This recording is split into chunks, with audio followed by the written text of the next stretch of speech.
Twilight Zone situation to, Kathy. Kasi, obviously, when you say majority and minority, you're talking about numbers here, di ba? This is a numerical equation thing, no? So, kung majority, dapat mas marami sila kesa dun sa minority na mas kaunti.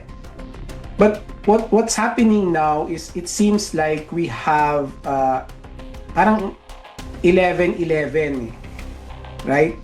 12, kasi ang 11 nandun sa side ni Senator Gatchalian and the other 11 nandun sa kay Senator Cayetano. Kaya lang nagka-quorum because Senator Escudero attended the session in June 3.